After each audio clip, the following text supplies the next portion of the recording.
Hey, everybody. Welcome to the PVD Horror Podcast. We are doing a special episode today about queer horror. So we thank you guys all for tuning in. We are joined here with our buddy Brandon of Monster Makeup LLC and film Death Drop Gorgeous. I also didn't say your last name, Brandon, because I didn't want to mess it up. No, it's okay. Is it Paras? Oh, it's like Paris, like the city. Oh, okay. I wanted to make it fancier. We're joined with Brandon Paras. Yeah. So, Brandon, how you doing, man? Good. How you guys doing? Doing all good. Right. Can't complain. Just working, staying busy. Yeah. Yeah. No, I hear you. So we have gone back a few years now with Brandon and his group that did Death Drop Gorgeous. So I think it was like from like 2018 we first met, right? Yeah. It's been a while. Yeah, it's been quite a bit. You still talk to us. That's pretty cool. And you still talk to us. So, Brandon, we thought of you for this topic for a reason, and one of those reasons is you guys have made an infamous movie in the queer horror subgenre, Death Drop Gorgeous, which is a drag queen noir black comedy, whatever else you want to slap on there, right? A little bit of everything. Yeah. So, I mean, do you kind of consider yourself to be a little bit of a queer horror expert, or are you just part of it? Yeah, I think so. I mean, it's kind of tough not to, like, you know, growing up, like being gay, you kind of gravitate towards those movies that are kind of, you know, showcasing that. Sure. Yeah, it's weird. I think like the term queer is very odd. It has so many definitions. And even the term like queer horror is such an umbrella term too. It's really hard to like pinpoint what is and isn't queer horror. Yeah.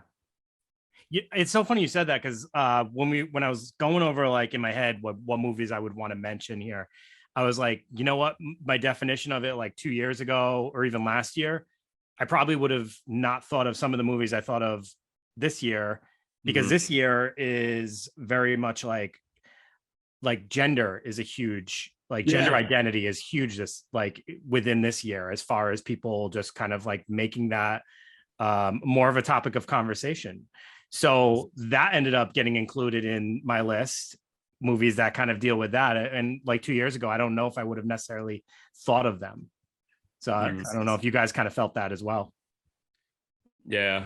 I felt like we were talking about it, like we said, we were putting a list together. And I know, Josh, you were sitting there saying, like, when we're going down a list of movies, you're like, is this queer? Like, you know what I mean? Like how because there's like so many little things that they can kind of take and just add it to the list, you know? And then sometimes some people might be miss it, you know? So I don't know. Yeah. Yeah.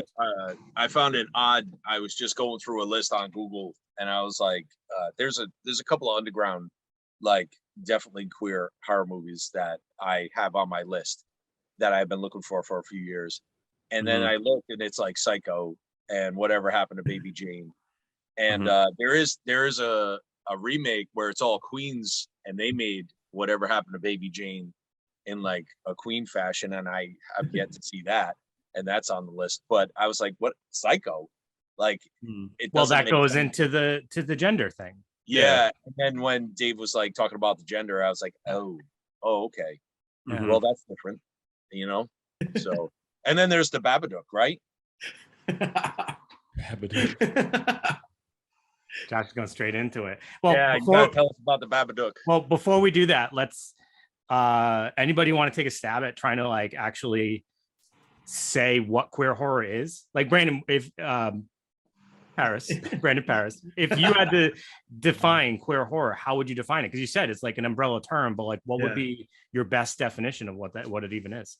It's super tricky. I think it's always just up to like whatever the intent of the writer and the director is. I think true queer horror is showcasing a character or characters that are in the LGBTQ. I think sometimes like people, I go on these Google lists too, and I think there's a lot of like people are grasping at straws, which means that people want queer horror, but they're like pulling in films I don't think I would call queer horror.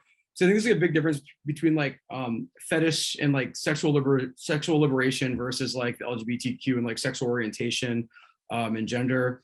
And I'm almost to the point where I think like almost like the gender and trans horror could be its own separate category. Obviously, like we're going to be allies to that cause, but I almost feel like it's almost like I feel like they need an extra spotlight on what they're doing. I don't want to be clouded up by these other films that are showing different kinds of content. So to actually define it is just really fucking difficult. It really is subjective. Some of it I agree with, some of it I don't agree with. I saw a list today that was pulling in like Get Out and Black Coat's Daughter, and I just don't find those to be queer films. They have like a second where like maybe a character is or isn't gay, and I just don't think that like qualifies it, because now you're giving the director credit for something that wasn't the intent. I don't think that's fair to actual like gay or LGBTQ or queer or trans non-binary directors that are making films that are really focused on this. So I guess it's like up to the viewer like how they define. It's really hard. I can't even think of a definition of how to go about it. No, I mean I think you're doing a good job. Yeah. But that's the thing, you're making that point. Like I said, it's hard to kind of like figure out, like, because it's just going in that direction. Like it might, like, it's like you said, they're giving them credit for something that it wasn't really done the way that, you know, just because they're saying, hey, this character is that way. So I don't know, it's hard to really kind of like focus, and that's why, you know, it's cool that we can kind of like break down this, you know. So does anybody want to I don't know, Josh or Brandon, do either of you guys want to kind of list some of your notable ones or ones that you are your favorites? So this year, what was it? One of the main films I really enjoyed. I'm not sure if you guys seen it yet. Titan. They're kind of putting that in. They're putting that in as a, you know, queer film. Now, did you seen it, right, Brandon? Yeah. Now, would you place that as a queer horror film? Because, you know, I think the whole situation with the car, I don't think these guys has seen it, but, you know, would you place that as like a queer film because of the situation that was going on with the car, and then like her trying to hide her identity from who she was with everything that was kind of going on? Yeah, I think like more so not so much the car, but more so just like how like homoerotic they made like the firefighters, and just like I think she might have been, she was like had that like kind of lesbian scene in the beginning too, so I think that she herself might have been like queer, but then when the car thing comes in, and it's that's hard to say too. I definitely think it's a queer film though, for sure. Yeah. And I think it's made by the same creator that made Raw, so Raw kind of had like the same elements of that. So yeah, I really liked Raw a lot. Titan was fun. It was really abstract. I couldn't tell like what they were going for, but it was well done. What country of origin is Titan? I know it's a foreign film, right? So French, right? French. Yeah. Raw is also French, right? Yeah. Oh, that's right. I should have put that together. Yeah. Raw was pretty good. Yeah. I'm glad you liked it. I watched it the first time I watched it. I was like, wow, this is really fucking different, and I got a big kick out of it. The only other movie that I had seen like that was In My Skin, and that was also a French film that was really different, you know. So I would highly recommend that. Yeah. Brandon, did you have any other ones you were gonna name? Oh, sorry, this is too Brandon. There's two Brandons. Oh, you can go ahead. No, go ahead. No, it was one I know we talked a while back, and I know before, like, it was like a film that you guys had brought up, and I know it was kind of like an exclusive on Shudder. It was Knife and Heart. Yeah. And so, you know, I had definitely checked that film out, and like I was like, all right, yeah, see, this has all those vibes and everything that kind of pinpoints everything, because Wayne was talking about it, and I know you said it, and I was like, all right, yeah, let me check that out. So that's definitely one of the movies that's high on my list for like queer horror that, you know, that I enjoyed. Yeah, that was a fun one. Yeah. It feels to me like almost like if I were to like say a movie that I like just immediately is like, this is what I think of, and I don't know if this is good or bad, but like that one feels like this is queer horror. Like everything about this is queer horror. And I appreciate that, because I think it's like almost like it gives the subgenre like a little bit of a clearer definition when you see something like that. It's not like you said, it's not just like grasping for straws, like, oh, there's this couple here that's gay. It's like, no, it's like, we're embracing it, the whole film, everything about it, pretty much, most of the relationships in here, most of the themes. I love it. And the soundtrack for that one is amazing. M83's soundtrack is like perfect for that film. Yeah, I love that film. That was great. Yeah. What are yours, Brandon? My all-time favorite one is definitely Nightbreed. There's just so many allegories in that film about being on the LGBTQ spectrum and gender and everything. I feel like it's the ultimate queer film. It's about, you know, the group of monsters that kind of gets pushed to the outskirts and goes and hides because the Christians and the Crusades like wiped out all these different creatures and species of monsters, and you have like clearly gay monsters in the film. You have trans monsters in the film, and I love when the monsters are the good guys too. Yeah. I think this is definitely Clive Barker like driving home a hard message about like, you know, fuck the Christian right. Everyone always goes to Hellraiser as a queer film, and that's another one that I don't think is queer. I feel like it's more like on the sexual liberation end of things. You have a character that's like Uncle Frank, who's just tired of like everything on the planet, and he's like, you know what, I'm gonna like open this box and see what new pleasures I can find. And I think I mean, it's sexual liberation is like it could take a hard left or right. It can be gay, it can be heterosexual, it can be like just, you know, fuck around with your own body. So I don't know if that gets defined as queer. Where I feel like Nightbreed, it's like it's pretty fucking gay. I think it's like the allegories all make a lot of sense. And I think Clive Barker nailed it. Nice. Yeah. So I'm glad to hear you kind of describe why, because I hadn't really heard that in the terms of Nightbreed. I feel like that's one I've heard it mentioned like maybe once or twice, but not like given like the full kind of description of why that fits in that category. But that makes a lot of sense. It's things not even just like queer people. I just feel like just outsiders in general, people that just don't fit the norm. Yeah, I think he nailed it. I love that movie so much. It's so good. Awesome. Book is great too. Yeah. The one that I wanted to mention was the Nightmare on Elm Street 2, which I know is like obviously a known one. I'm wearing my Mark Patton shirt, but like it's, for me, it was just one of those movies that I know we've talked about this before with our group, is like Brandon was kind of saying before we started recording, movies that we didn't even notice some of these subplots or the subcontext, and it's like so overt once you note it, once it's like told to you or you pick up on something. It's like, how did I miss that all these years? When I watched it in that frame of it being like someone who's kind of like struggling with this with this identity that he can't just like come out and live in, it just made so much sense, and I love it. And like watching his Scream Queens documentary, I love how it paralleled. It's like art like imitates life, but like for him it was kind of something he was dealing with, and he ends up taking this role not knowing that he's going to be pretty much embracing a character that's dealing with the same themes that he was dealing with in real life. And I thought that was absolutely amazing, and that documentary, if anybody hasn't seen it, is awesome. It's a wild one. Yeah. The shower scene alone with the coach should have like rang bells to me when like in the club stuff. Like there's so much about it later. I was like, how did I miss all this? But how old were you when you first seen that film though? Young. So I mean, it just was weird probably at the time. Yeah, I was like, what's passed by, you know? Yeah. Oh yeah, same here. I remember like I watched that really young. It went right over my head. And I remember everyone talking about it being like a gay movie. I rewatched it when I was a bit older. I'm like, how did I miss the leather bar in the great film though. So that was definitely one of mine. And then like earlier we were talking about the gender identity stuff, and I think Seed of Chucky is like a great example of that, right? Yep. The whole movie is essentially the seed kind of like saying like, who am I, what am I? And I think that's amazing. Yeah, it's a fun one too. And they were also able to carry that over into the Chucky series, where the new kid that's like Andy, he's gay, so now they kind of explore different things with that series. So yeah, did you check that out yet? I did. Did you like it? I'm really bad with series.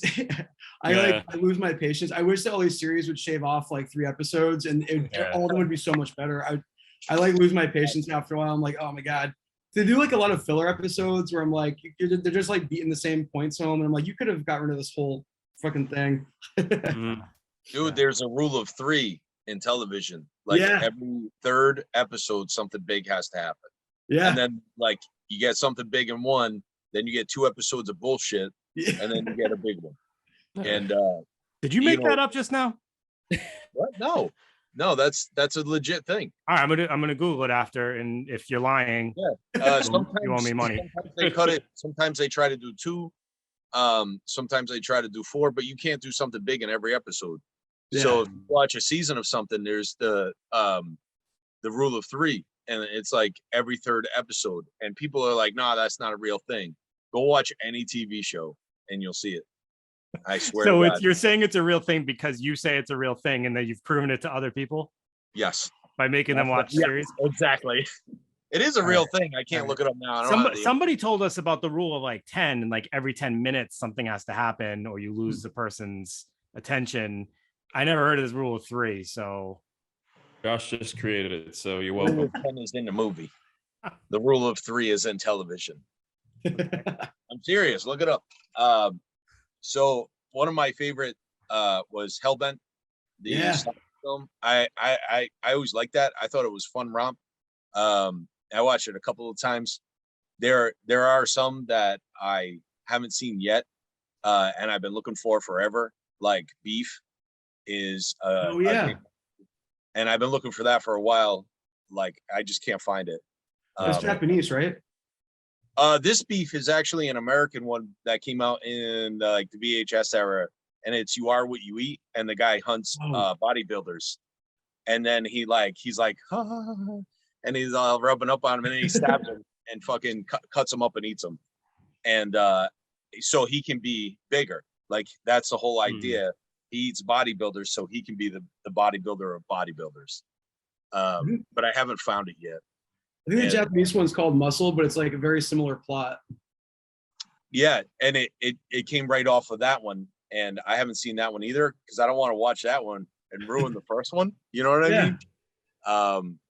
And then there's another one called Socket, which write that down. The guy has a plug right here, and other guys come up and they plug into him to like charge up, and there's some twisted tale there that I have yet to realize because I can't find it. Josh, also there's another like a queer horror film that we kind of found by accident, but it's one of your favorite films because you had put it on in my house, and it was Kill a Condom. Oh yeah. Oh yeah. I remember that. So I was like, you hated that movie. What are you talking about? I put it on, you were like, "Oh, this is awful." Because you put it on and I'm sitting there like, shut the hell up. What are you talking about? You hated that movie. It's not a movie I would watch again. I wouldn't watch it again. How about that? Let's do it. All right. Let's do it. Yeah. So one of my other favorite films was High Tension. Yeah. So that was really cool. And so that was another one that's high on my list. So yeah, absolutely. Josh, did you see that yet? Yeah, I saw it when it came out. Yeah, you look like the killer when she was actually the killer in the truck. It was me all along. I wish they still kept movies that gory. I feel like these days it's been pretty safe. That movie was just so gross and cruel. And then he made that Hills Have Eyes remake afterwards, which is just as like gruesome. I love that shit. Yeah, we definitely that was like pinnacle of like extreme gore for a little while. I love that period of time. Me too. Yeah, I wish we could get back to that. You guys know, I was telling somebody just yesterday, your movie came up, Death Drop Gorgeous, and I was like, yeah, the movie that I saw before they put it on DVD was completely different. Oh yeah, the DVD version, there's a lot cut out. I was like, it was a lot more like grit and grime to it, and it really, like, I think they cut out a lot of the violence. Yeah, I remember there being more, and it was longer too. Definitely longer. So I that's a question that I definitely have to find out if you ever put out an uncut version, because it's not on the DVD. Yeah, I'm going to check the DVD out and see if they cut out some of the gore.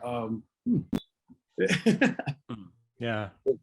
There was a blowjob scene, if I remember, right? Oh yeah, that got we cut that out a little, some of that out.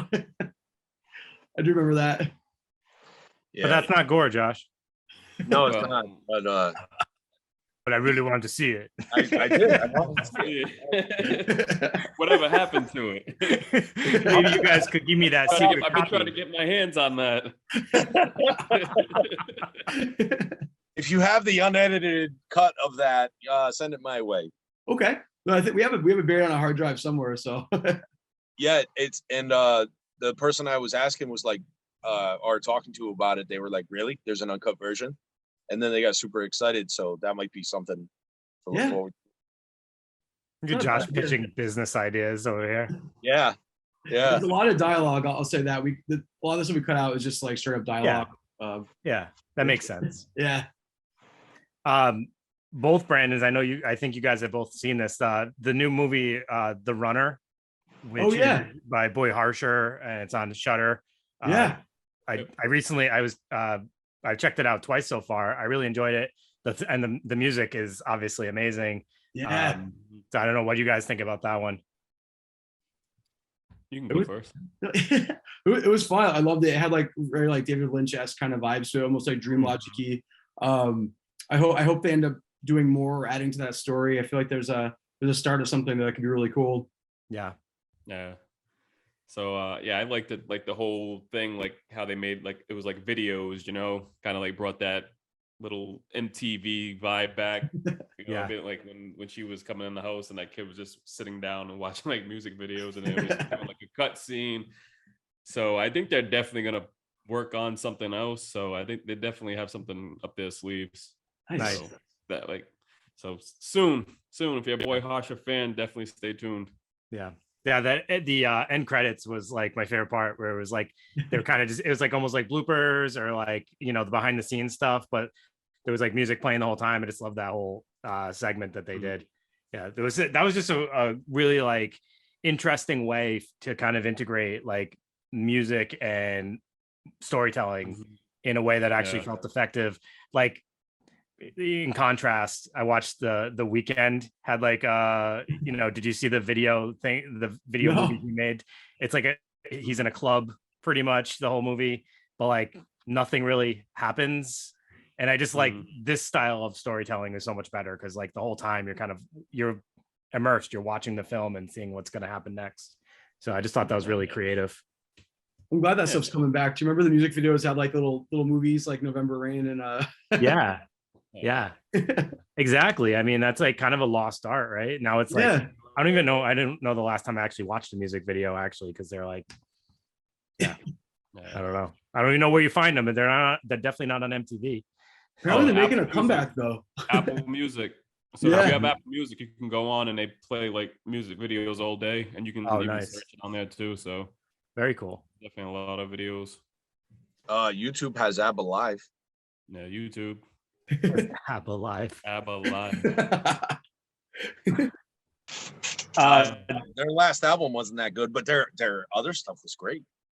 Oh yeah. Cool, Josh. Very cool. All right, moving on. All right, so I got a question for you guys. So, and anybody jump in who hasn't thought about this. Is labeling something queer horror helpful, or is it harmful to the film itself? Is there a need for the subgenre in general? What does it do in general for you guys? Like, what are your thoughts about it? I think for people like us who are nice, normal people, it's great. It's like it's showcasing horror in a different perspective. It's like if everyone was the same and made the same horror with the same messages, it would get really boring. So it's nice to see that someone else's perspective and life experiences.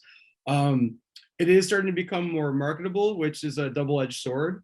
I've heard stories of people having trouble getting their movies picked up because the director is trans or non-binary or gay or queer in some way. But also at the same time, a lot of films are getting picked up because these creators and filmmakers or the content itself is queer. So I'm really curious over the next few years, like how that's all going to play out. Sure. So it'll be interesting. Yeah. What do you think, Josh? You know what? I figure it would help. You know what? You look up Google and the gay horror movies, the list is getting bigger and bigger and bigger with more like mainstream titles. They're just throwing it in. So there's obviously like a want and a desire for gay horror, and like people just aren't making enough of it. You know, it's one of those genres where it has a built-in audience. There are a lot of gay horror fans. Yeah. And, you know, like you've been to our movie nights, like a lot of like gay people show up at our movie nights. So the audience is already there. And like you said earlier, it looks like they're grasping at straws when you look through the list, for obvious reasons. There's obviously something there that people want. So yeah. And I'm all about. I wish they would make more stuff. Death Drop was fucking great, and if there were more films like that, I would definitely watch them. You know, there's some stuff coming out in the works. We just did a little a thing with Soho Horror. They show Death Drop, and the Mitch that runs it is queer himself, and they had a big forum with a lot of queer filmmakers. The director from Rift, the director from Cold Wind Blowing. A few other queer directors on there talking about like what's coming up. It looks like there's a big wave of stuff coming through. That Bodies movie on A24. Yeah. Oh my god, I'm forgetting all the names of these movies now. There's a movie called The Piper coming out that the guy from Rift is doing. The two directors from Cold Wind Blowing have a couple movies coming out too, so it's gonna be interesting. Alice Mayo Mackey, she's a trans filmmaker in Australia. She has a one called Sovam. She's got another one coming out called Bad Girl Boogie. So I think that'll be really fun. I'm super excited for her too. So I think that's there's definitely some new voices popping up, and I hope they get the attention that they deserve. Yeah. Mm-hmm. So that's where I feel like having the subgenre is helpful, because it starts to bring attention to films that maybe wouldn't get a spotlight. Mm-hmm. They might like kind of be there, but they wouldn't necessarily be like discussed. For example, that Sovam, people were retweeting it the other day, so that's how I kind of stumbled across it. And I don't know if I would have even have heard about it had it not been it's Pride Month and people are supportive, and we follow a ton of people either in the community or allies of the community. So I think that it's helpful. Where I think it's harmful sometimes is it now separates. So it's not just a horror film. Now it's a queer horror film. And I think that sometimes can hurt something. It also could be, I guess, in a way, it also could be helpful though, because if someone knows it's not for them, it's not for them. So they'll maybe avoid it. But as we've learned, because like I don't know how many times you can say a movie's a slow burn, then someone watches it and like, that movie sucked. It was so slow. It's like, no shit. So yeah, I mean, I don't know if that's a good thing, that people will be able to be like, yeah, this isn't going to be for me, so I'm just going to avoid it or not. So I don't know. I guess it can go either way. But in general, I think, like you said, having the spotlight right now is helpful. I think just getting these movies made and people kind of just being aware that, there is a community of people. I think what made me even wonder about this was, I think it was like 2 years ago, we did something on our page about Black horror. Yeah. And Josh was like, I didn't even know that was a subgenre. And he's like, I know a ton of Black horror. I just didn't know like that was called Black horror. And I'm like, yeah, that totally. So, I mean, is that necessary? I think at the time, I think it kind of needed to be highlighted. And I think, just to kind of give representation, but hopefully at some point in time, it all just kind of becomes horror again. And like, we don't have to like say, oh, this is just that kind of horror. But I think again, it's like it's just seeing horror through someone else's perspective, and like maybe it's not for you, but like it is interesting to see someone else's perspective and just kind of like take a back seat to it. Like I don't know the Black experience, but like I'd like to check out Black horror to see like what that looks like through someone's perspective. It's interesting. It's like I think people should just try to enlighten themselves a little bit and just drop the politics. Like sexual orientation and skin color are not a political agenda. It's something that we have no control over. So it's not going anywhere. So. Yeah, absolutely. So I have a funny story that I have to tell you. Took the family to Rhode Island Pride, and we saw the parade, right? So beforehand, my family were doing something. I'm like, oh, I'm gonna hit the head, and I walked over, and I walked by the beer booth, and the drag queen that played Tragedy in your film was standing there. And I was like, ooh. And I got super excited, right? And I was like, oh, I'm gonna go say hi and introduce myself. And then I kind of like I started walking, and then I stopped, and I was like, I'm like, look at me walking up to somebody like Tragedy, be like, hey, I'm from PVD Horror, and I really loved you in the movie. And I was like, I'm probably gonna get maced. I was like, I'll just keep walking, and hopefully I'll see her again, you know? Yeah. And I didn't. And I kicked myself in the ass. I told my wife, I was like, man, I should have just walked up and been like, what's up? You know, I should have just said, I recognize you from the film. I've never seen you perform locally, but I've seen some of your stuff. So like, I wish I had introduced myself. So what he's trying to say, Brandon, is can you set up a meet and greet, please? So you can I don't want to do it out loud. A little take her out to dinner, you know, talk about the film, get her some signed merch. She performs every Thursday at Ego. There you go. Really? Oh, Josh. I didn't know that. Oh, wow. Can I take my daughter there too? I think so. Or I think, don't quote me on that. I don't know if it's 18 or 21. I don't know. I'll check it out. Definitely. Now that you say that. Josh, it probably happens past 8:30 at night though. So you'd have to stay awake. See, you're killing me. I'm a 4 a.m. riser. I need to be in bed by 8:30. What time is it now? Man. We got like 10 minutes. What the hell do you do when you get up at 4 a.m.? Yeah, Like, that's a good question. What are you doing? I have a beautiful routine. I wake up and I feed all the animals, and then I, do my shit, shower, shave, and then I go to the gym. I come back, and then it's laundry, dishes. I got to make breakfast and shower and all that good stuff. Like, You take a nap? I gotta set up the road for the drag racers. That's what I gotta do at that hour. All right. And then We'll give during you a pass. the school year, I gotta wake up the kids and get them ready too. But in the summertime, I don't. And then by the time I'm old, I get more done by 8 o'clock than most people do in a fucking day. So There you go. All right. We'll give you a pass on that. all right. So, Brandon, Death Drop Gorgeous has been blowing up even more years down the road with Shudder picking up the film and having local screenings. How has this journey been for you, man? It's been fun. It's been really interesting too. It's been a sociological experiment, and at the same time, it's just been fun to see this crazy little project that we had no idea was going to make it this far, go this far.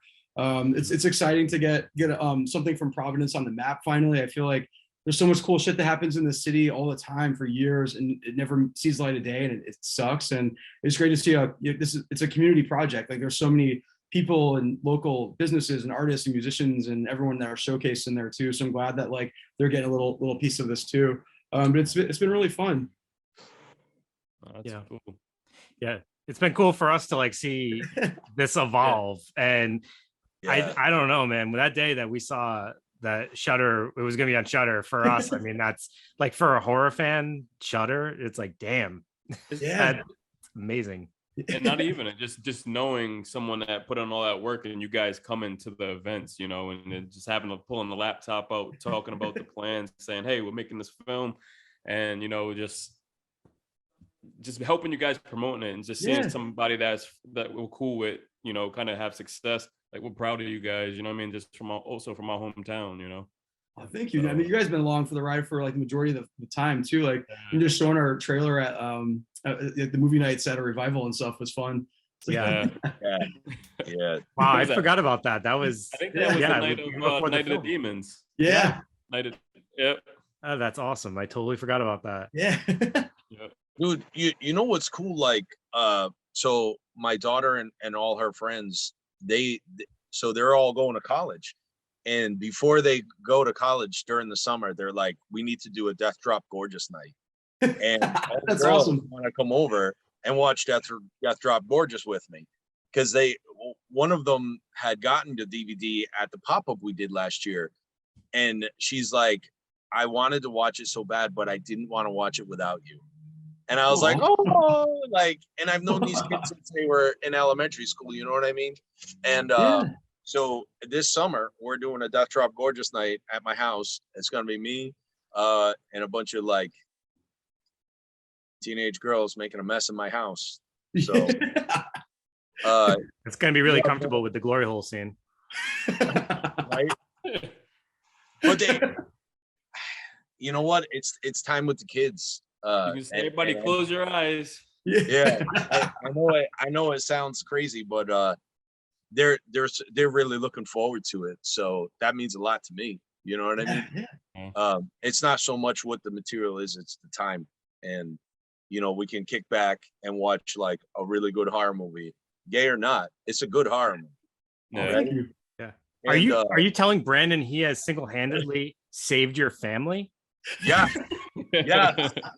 Oh my God.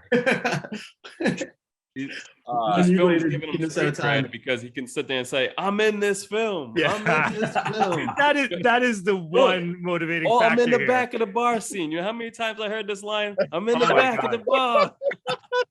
He talks about it all the time.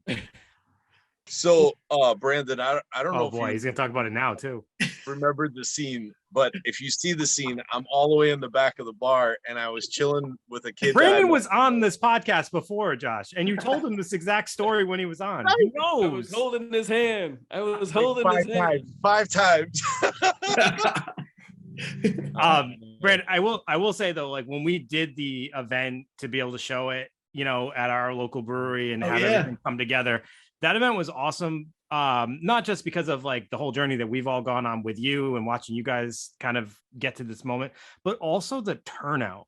I gotta admit, like that was one of the most eclectic group of people, but it was awesome because they all support you guys. And I think that just shows the type of people that you all are. Like, first of all, I've never heard a bad word about anybody in your group. And just like, you know, how much love you guys got from everyone around you and just like that community. I mean, I know it was beyond just supporters in the LGBTQ community, but there was a lot of members of that community that were there to support you guys as well. Cause I think they were proud of the project as well. Cause it means something, right? Oh yeah. Yeah. And I think like a lot of the like gay horror fans kind of feel like outsiders too. And I think at the end of the day, Death Drop is about like being outsiders within your own community. So I think like it definitely resonated with a lot of like gay horror fans because I feel like the mainstream gay culture in the bars and stuff, it's not really catered to people like us or gays like us. So I think that they found a home with this movie and a community. Awesome. Yeah, I was even telling Dave too last week, you know, I was just saying like I think it's really cool like because when we started PVD horror, like all our events, like if you like when you come to our events, it's like a lot of people that feel like they're outsiders and everything or not accepted somewhere else, you know. And then even with you guys, like even though there's a lot like the gay community is a big supporter of PVD horror, and then it's like I'm just saying, man, like I'm so happy that we like created a space that, you know, everyone can feel safe and come and have a good time and just be themselves. So like just this ride of doing this for like 3 years now, it's just been crazy and it's been fun. And like how many doors have been open, and you know, I just can't say any more thing else about it, but I'm just happy, you know, that what we're doing is like really cool, and I'm happy that we met you guys and everybody else that's out there and comes to our events. I appreciate it. So for sure, we love the events. I'll be at the next one for sure. I feel like every time you guys do want to have some stupid thing going on. No more satanic puppet shows. Puppet show was a blast. I'm like, where is this guy? Where is he? Sorry, guys. I'm at a satanic puppet show. I love that. Somebody call Brandon. It's like, yeah, right. That's what they all say, Brandon. I love Madman too. Madman's a classic. It's so good. Yes. That's cool, man. Like you came to like every other event, so it's like don't worry about it. You've missed two. So I mean, out of like all of them, you've missed two. Right.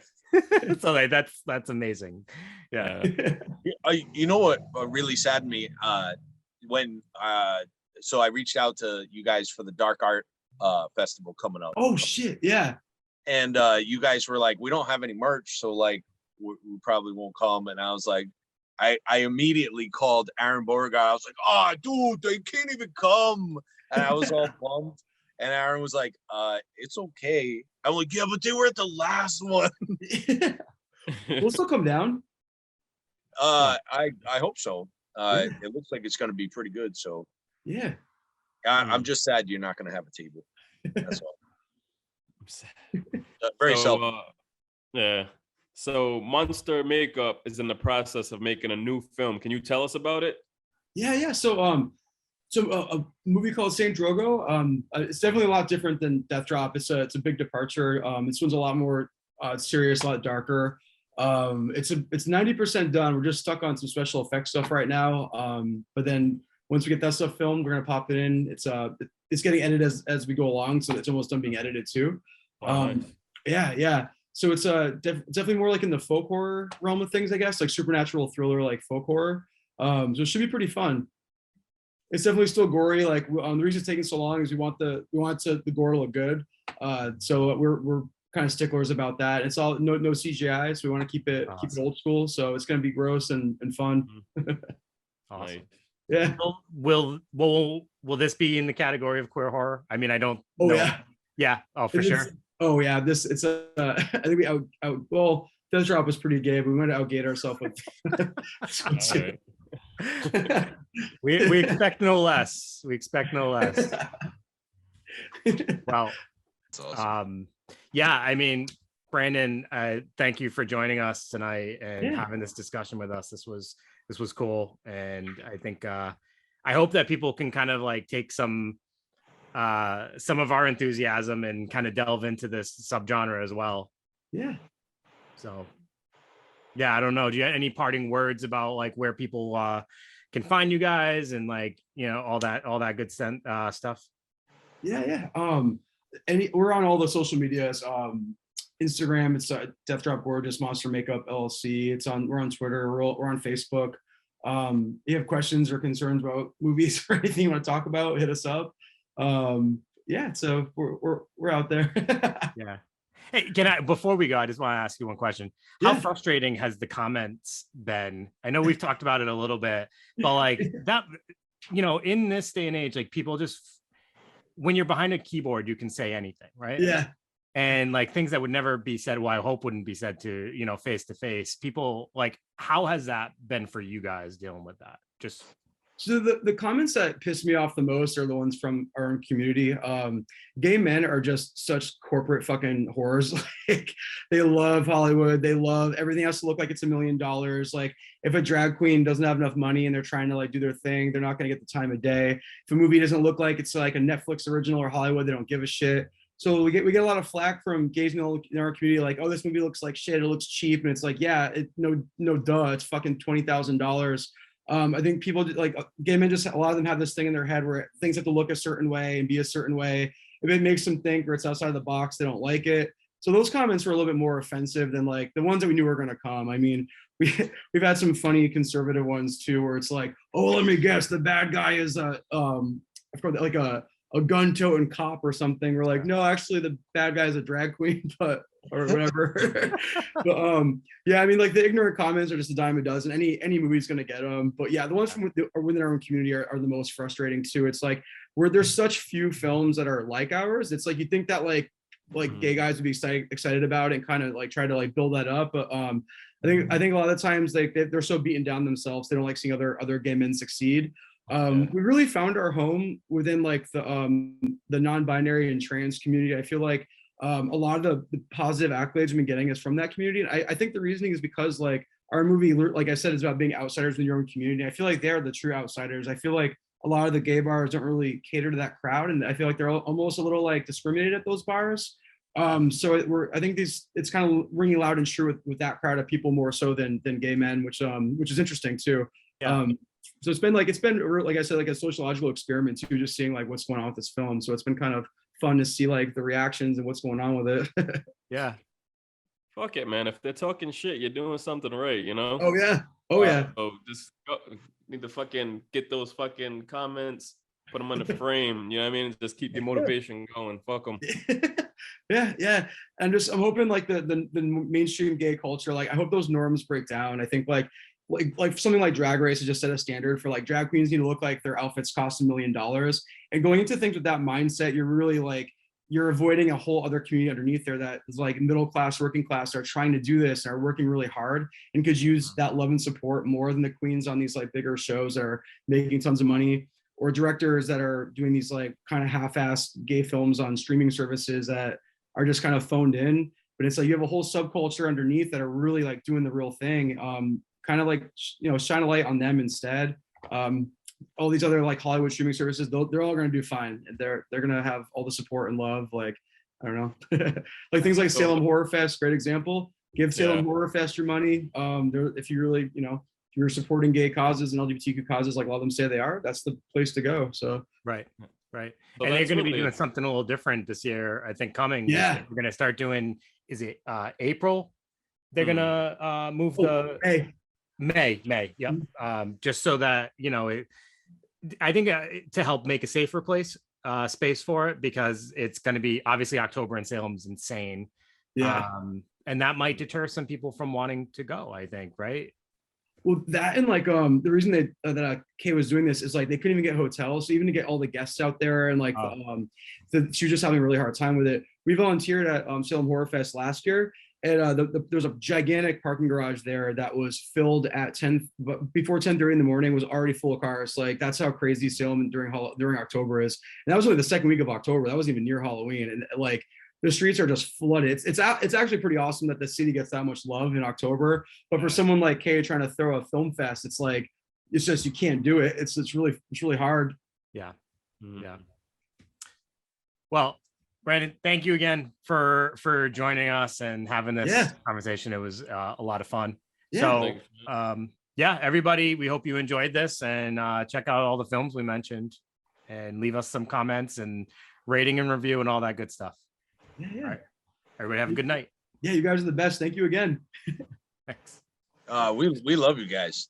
So just keep up the good work. Keep putting stuff out. That's awesome. We love you guys too. Keep doing what you're doing. It's fucking awesome. It's super important for the community. It's well needed. Thanks, man. Thank you. All right, everybody. Have a great night. You too.